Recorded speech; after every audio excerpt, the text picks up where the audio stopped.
एक सेंसर आदमी की आंख पर लगा। जब उसने आंखें खोली तो उसे पता चला कि उसे एक्सरे देखने की शक्ति मिल गई है। उसके पास ही लैंडलेडी खड़ी थी। यह देखते ही आदमी की नाक से तुरंत खून निकल आया। शर्म से बचने के लिए उसने तुरंत बहाना बनाया कि वह नीचे कचरा फेंकने जा रहा है। जैसे ही आदमी डस्टबिन के पास पहुंचा, उसने उसके अंदर एक अजीब सी मूर्ति देखी और यह मूर्ति बहुत ज्यादा कीमती थी। आदमी ने तुरंत मूर्ति उठा ली। फिर उसने मूर्ति को जमीन पर जोर से पटक दिया। अचानक मूर्ति के अंदर एक सील छुपी हुई निकली। सील की कीमत जानने के लिए आदमी उसे एक पुरानी चीजों की दुकान पर ले गया। दो एक्सपर्ट्स ने देखने के बाद बताया कि यह सच में एक पुरानी चीज है। उन्होंने तुरंत सील खरीदने के लिए 5 करोड़ रुपए देने का ऑफर दिया। इतने पैसे मिलने के बाद भी आदमी खुश नहीं था, इसलिए वह अपनी गर्लफ्रेंड को एंटीक ऑक्शन में ले गया। जैसे ही आदमी वहां पहुंचा, उसने देखा कि एक बड़े पत्थर के अंदर बहुत बड़ा खजाना छुपा हुआ है, लेकिन उस पत्थर की कीमत 3 करोड़ रुपए थी। आदमी के पास इतने पैसे बिल्कुल भी नहीं थे। तब आदमी के दिमाग में एक प्लान आया। उसने जानबूझकर उसके पास वाला एक सस्ता पत्थर खरीद लिया। फिर उसने बोला कि पत्थर को सबके सामने काटा जाए, लेकिन उसने कहा कि सिर्फ पत्थर का किनारा ही काटा जाए। जब पत्थर का किनारा काटा गया तो उस जगह पर एक हरा जेमस्टोन दिख गया। सबको लगा कि पूरा पत्थर ही जेमस्टोन का बना है। किसी ने तो 2 करोड़ रुपए देकर उसे खरीदने का ऑफर भी कर दिया। आदमी ने तुरंत डील मान ली। उसकी गर्लफ्रेंड उसके इस काम से बहुत कंफ्यूज हो गई, क्योंकि अगर पूरा पत्थर जेड का होता तो उसकी कीमत कम से कम 10 करोड़ रुपए होती। आदमी ने ज्यादा कुछ नहीं बताया। उसी वक्त बायर ने अपने लोगों को पत्थर और काटने को बोल दिया, लेकिन उसके अंदर कुछ भी नहीं निकला। वह पूरी तरह से एक बेकार पत्थर बन गया। तब जाकर उसकी गर्लफ्रेंड को समझ आया कि आदमी ने ऐसा क्यों किया था। बाद में आदमी ने कमाए हुए पैसों से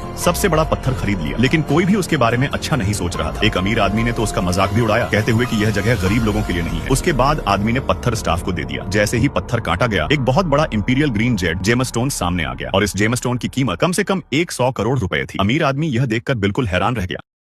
लड़की अक्सर अपने हाथों में हजारों टन वजन वाली हथकड़ियां पहनकर रहती थी। वो उन्हें सिर्फ लड़ाई से पहले ही उतारती थी। इतना ही नहीं, वो अपने हाथों में ऐसी 10 हथकड़ियां पहनती थी। किसी को भी उसकी मुक्के की असली ताकत का अंदाजा नहीं था, सिर्फ उसके गुरु को ही ये पता था। लड़की की ताकत को काबू में रखने के लिए गुरु ने उसे रोज हथकड़ियां पहनकर अभ्यास करने को कहा, लेकिन उसके परिवार में औरतों को मार्शल आर्ट सीखने की इजाजत नहीं थी। एक दिन लड़की ने हल्के से दीवार पर थप्पड़ मारा और उसकी हथेली का निशान दीवार पर छप गया। उसे परखने के लिए उसकी माँ ने अचानक एक कटोरा हवा में उछाल दिया। लड़की ने बड़ी आसानी से वो कटोरा पकड़ लिया। तभी उसकी माँ को पता चल गया कि वो चोरी छिपे मार्शल आर्ट सीख रही है। नतीजतन लड़की को सजा दी गई। इसके बाद लड़की ने परिवार के नियम बदलने का फैसला किया। उसने खुद को साबित करने के लिए एक प्रतियोगिता में हिस्सा लेने का निश्चय किया। प्रतियोगिता के पहले राउंड में ताकत की परीक्षा थी। सभी को पानी से भरी बाल्टी लेकर दौड़ना था, लेकिन लड़की ने भारी हथकड़ियां पहन रखी थी। जब तक वो मंजिल तक पहुंची, बाल्टी में बहुत थोड़ा पानी ही बचा था। लड़की पहला राउंड हार गई और सबने उसका मजाक उड़ाया। दूसरे राउंड में रफ्तार की परीक्षा थी। सभी को शीशे से पड़ने वाली रोशनी के हिसाब से लकड़ी के खंभों पर वार करना था। लड़के आसानी से शीशे की रोशनी पर वार कर रहे थे, लेकिन जब लड़की की बारी आई तो हथकड़ियों के वजन की वजह से वो हर बार एक कदम पीछे रह जाती थी। हालांकि किसी ने ये नहीं देखा कि लड़की कई लकड़ी के खंभे तोड़ चुकी थी। लड़की ये राउंड भी हार गई और एक बार फिर सबने उसका मजाक उड़ाया। आखिरी राउंड में सबको अपने अपने विरोधियों से लड़ना था। लड़की का सबसे बड़ा भाई सबसे पहले मैदान में उतरा, लेकिन वो तो विरोधी के कपड़ों को भी छू नहीं पाया। 1 मिनट से भी कम समय में वो हार गया। ये देखकर विरोधी जोर जोर से हंसने लगा। तब लड़की के दूसरे बड़े भाई ने परिवार की इज्जत के लिए लड़ने का फैसला किया, लेकिन मैच शुरू होते ही लड़की ने कहा कि उसका दूसरा भाई हार जाएगा। ये सुनकर लोग लड़की पर इल्जाम लगाने लगे। अगले ही पल उसका दूसरा भाई पिछड़ गया और मैच हार गया। फिर भी विरोधी उसे छोड़ने को तैयार नहीं था। गुस्से में लड़की मंच पर दौड़ कर आई और विरोधी को जमीन पर गिरा दिया। उसने अपने भाई को मंच से नीचे भेजा। फिर उसने अपने हाथों की हथकड़ियां उतारकर जमीन पर फेंकनी शुरू की। हर हथकड़ी रखते ही जमीन कांपने लगी। रेफरी हैरानी से आगे आया और उन्हें उठाने की कोशिश की, लेकिन वो एक भी हथकड़ी उठा नहीं पाया। तभी विरोधी ने गुस्से में अपनी मुट्ठी उठाकर हमला करना चाहा, लेकिन लड़की ने बस हल्के से अपना हाथ घुमाया। उसी पल विरोधी की बांह टूटने की आवाज गूंज उठी। विरोधी को यकीन नहीं हुआ और वो फिर से खड़ा हो गया। जब उसने दोबारा हमला किया तो लड़की ने फिर हाथ उठाया और सबके सामने अपनी असली ताकत साबित कर दी। ऐसे ही मजेदार कहानियों के लिए लाइक और सब्सक्राइब करें। सीईओ ने देखा कि लड़की अपना जख्म सीधे अल्कोहल से साफ कर रही थी। उसने अपने असिस्टेंट से कहा कि गाड़ी से उतरकर लड़की की हेल्प करे, पर लड़की ने मना कर दिया। उनकी हेल्प के लिए शुक्रिया दिखाने के लिए लड़की ने बताया कि गाड़ी के फ्यूल टैंक में प्रॉब्लम है। ये सुनते ही सीईओ ने असिस्टेंट को चेक करने को बोला। जल्दी ही असिस्टेंट को पता चला कि गाड़ी चलने पर फ्यूल टैंक ब्लास्ट हो सकता है। लड़की को वापस जाते हुए देखकर सीईओ को लगा कि वह काफी इंटरेस्टिंग है। लड़की ऑक्शन हाउस गई अपनी दादी की निशानी खरीदने, लेकिन शॉप ऑनर ने देखा कि लड़की सिंपल कपड़ों में है और सोच लिया कि वह खरीद नहीं सकती। लड़की ने कोई सफाई नहीं दी। उसने सीधे $5 मिलियन की कार्ड निकाल दी। शॉप ऑनर ने तुरंत क्लर्क को ब्रेसलेट पैक करने को कहा। तभी एक एम्प्लॉय ने बताया कि एक आदमी भी वही ब्रेसलेट लेना चाहता है, इसलिए शॉप ऑनर ने लड़की से कहा कि प्राइस बढ़ानी पड़ेगी। लड़की हार नहीं मानना चाहती थी। उसने आदमी के साथ ब्रेसलेट के लिए बिडिंग शुरू कर दी। कई राउंड्स के बाद ब्रेसलेट की कीमत $20 मिलियन तक पहुंच गई। शॉप ऑनर आदमी की पावर से डर गया और लड़की को छोड़ देने के लिए समझाने लगा, लेकिन लड़की और टाइम वेस्ट नहीं करना चाहती थी, इसलिए उसने सीधे प्राइस $40 मिलियन तक बढ़ा दी। दूसरी तरफ आदमी को लगा कि ब्रेसलेट की कीमत उसकी असली वैल्यू से ज्यादा हो चुकी है, इसलिए उसने गिव अप कर दिया। जब आदमी ऑक्शन हाउस से बाहर आया तो उसने देखा कि लड़की कुछ विलन्स से घिर चुकी है। आदमी ने अपने असिस्टेंट से एक स्टिक लाने को कहा, लेकिन उससे पहले कि वह कुछ करता, लड़की सभी विलन्स को गिरा चुकी थी। विलन्स को घुटनों पर बैठकर माफी मांगते देखकर आदमी पूरी तरह से लड़की पर फिदा हो गया। वह आगे बढ़ा और लड़की का गिरा हुआ कैंडी उठा लिया। फिर उसने पूछा कि क्या वह उसे घर छोड़ सकता है। लड़की ने मना नहीं किया। आदमी ने पिछले दिन के लिए थैंक यू बोला और अपना फोन निकालकर उसका नंबर लेना चाहा, लेकिन लड़की ने पहचान लिया कि ये वही आदमी है जो अभी ऑक्शन में उसके साथ कम्पीट कर रहा था। ये बात लड़की को बहुत गुस्सा दिला गई। उसने आदमी को मना कर दिया। गाड़ी से उतरने के बाद आदमी लड़की को अपना कोट देना चाहता था, पर लड़की ने नहीं लिया। लड़की के जाने के बाद आदमी गहरी सोच में पड़ गया और आखिर में उसने डिसाइड किया कि वह लड़की को परस्यू करेगा। रोज मजेदार स्टोरीज के लिए फॉलो करें। लड़की ने अपने हस्बैंड के दिए हुए प्यार की निशानी वाले नेकलेस को फेंक दिया। उसने उसके साथ की सारी फोटो जला दी। फिर उसने तैयार किए हुए डिवोर्स पेपर्स टेबल पर रखे और जाने के लिए मुड़ गई। उसका हस्बैंड इन सब बातों से बिल्कुल अनजान था और अपनी फर्स्ट लव के साथ डेट पर बिजी था। जब उसकी नजर डिवोर्स पेपर्स पर पड़ी तब उसे समझ आया कि लड़की उसे पूरी तरह छोड़ चुकी है। यह देखकर वह आदमी बहुत गुस्सा हो गया। एक टाइम पर लड़की ने बहुत सारी उम्मीद के साथ उस आदमी से शादी की थी, यह सोचकर कि उसे खुशी मिलेगी, लेकिन शादी की रात ही आदमी ने उसके हाथ में एक एग्रीमेंट पकड़ा दिया। उसने बोला कि उनकी शादी सिर्फ 3 साल तक ही चलेगी। फिर भी लड़की ने गिव अप नहीं किया। उसने उसे पहले से भी ज्यादा अच्छे से ट्रीट किया। उसे लगता था कि एक दिन वह आदमी उससे प्यार करने लगेगा। तब सब कुछ बदल गया जब आदमी को अपनी फर्स्ट लव का कॉल आया कि वह कंट्री वापस आ रही है। कॉल कट करते ही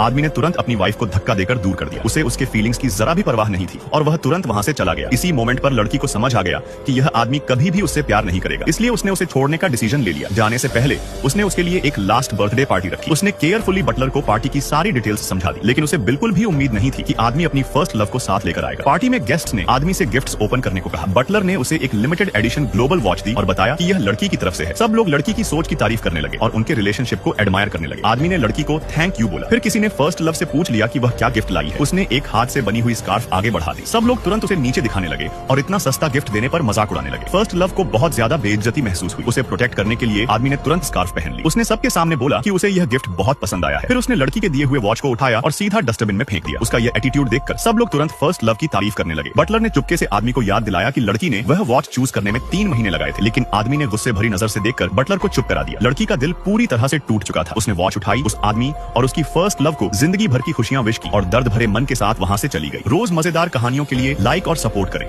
छोटी सी लड़की ने देखा कि एक अमीर आदमी के पैर में जहरीले सांप ने काट लिया था। उसका असिस्टेंट जल्दी जल्दी उसे इलाज के लिए हॉस्पिटल ले जाने की कोशिश करने लगा, लेकिन लड़की ने उसे रोक दिया क्योंकि हिलाने डुलाने से जहर और तेजी से फैल जाता। लड़की की बात सुनकर असिस्टेंट बेबस हो गया और उसने पूछा कि क्या उसके पास कोई तरीका है। उसी वक्त छोटी लड़की के दिमाग में एक अच्छा आइडिया आया। इससे पहले कि असिस्टेंट कुछ समझ पाता, वह जंगल की तरफ दौड़ गई। अपनी खास सूंघने की ताकत के सहारे उसने एक ऐसी जड़ी बूटी ढूंढ ली जो सांप के जहर को बेअसर कर सकती थी। जब वह जड़ी बूटी लेकर अमीर आदमी राजीव मल्होत्रा के पास लौटी तो असिस्टेंट को भरोसा नहीं हुआ कि इतनी साधारण सी पौध जहर ठीक कर सकती है, लेकिन कोई और रास्ता न होने की वजह से परेशान राजीव ने उसे कोशिश करने की इजाजत दे दी। लड़की ने पत्थर से पत्तों को कुचलकर राजीव के पैर के जख्म पर लगा दिया। अगले ही पल राजीव को बहुत तेज दर्द महसूस हुआ, लेकिन हैरानी की बात यह थी कि उसके पैर से सांप के काटने का निशान गायब हो गया। राजीव ने उस प्यारी और सीधी सादी लड़की को बहुत प्यार भरी नजरों से देखा। जब उसे पता चला कि वह बचपन से ही अपने परिवार से बिछड़ी हुई है तो उसे बहुत अफसोस हुआ और उसने उसे अपने घर ले जाने का फैसला कर लिया। ये सुनकर छोटी लड़की खुशी खुशी सिर हिलाने लगी। जब राजीव की पत्नी सीमा मल्होत्रा को ये सब पता चला तो उसे वो लड़की और भी ज्यादा पसंद आ गई और उसने तुरंत उसे अपनी बेटी की तरह अपनाने का मन बना लिया। दोनों बड़े भाइयों आर्यन और कबीर को भी अपनी नई छोटी बहन बहुत पसंद आई। बड़ा भाई आर्यन उसे तुरंत कंपनी ले गया, लेकिन अचानक कंपनी में एक बड़ी मुसीबत खड़ी हो गई। रिसेप्शनिस्ट से लड़की को पता चला कि कंपनी के अंदर ही कोई गद्दार था जिसने जल्द लॉन्च होने वाले प्रोडक्ट की सारी फॉर्मूला डिलीट कर दी थी। यहाँ तक कि एक्सपर्ट टेस्टर्स भी फॉर्मूला पहचान नहीं पा रहे थे। जब सब लोग समझ नहीं पा रहे थे कि क्या करें, तब छोटी लड़की ने कहा कि वह सिर्फ सूंघ कर ही इंग्रेडिएंट्स पहचान सकती है। ये सुनकर उसके भाई बहुत खुश हो गए और उन्होंने उसे मौका देने का फैसला किया, लेकिन एक शेयर होल्डर विक्रम चोपड़ा ने कड़ा विरोध किया क्योंकि उसे लगा कि लड़की किसी दूसरी कंपनी की भेजी हुई जासूस है। उसे रोकने के लिए विक्रम ने आर्यन के साथ एक शर्त लगा दी। अगर लड़की गलत निकली तो आर्यन को अपनी 10% शेयर उसे देने पड़ते। अपनी बहन की तरफ से खड़े होकर आर्यन ने तुरंत शर्त मान ली। किसी ने उम्मीद नहीं की थी कि वह इतनी छोटी बच्ची पर इतना भरोसा करेगा, लेकिन प्रोडक्ट को बस हल्का सा छकने के बाद छोटी लड़की ने सारे इंग्रेडिएंट्स के नाम सही सही बता दिए और यहाँ तक कि उनकी बिल्कुल सही मात्रा भी बता दी। इसके बाद आर्यन ने ऐलान किया कि विक्रम शर्त हार चुका है और उसकी 10% शेयर वेलकम गिफ्ट के तौर पर उसकी छोटी बहन के नाम ट्रांसफर की जाएंगी। गुस्से से भरा हुआ शेयर होल्डर बस वहाँ से नाराज होकर चला गया। कहानी का अंत जानने के लिए लाइक और सब्सक्राइब करें।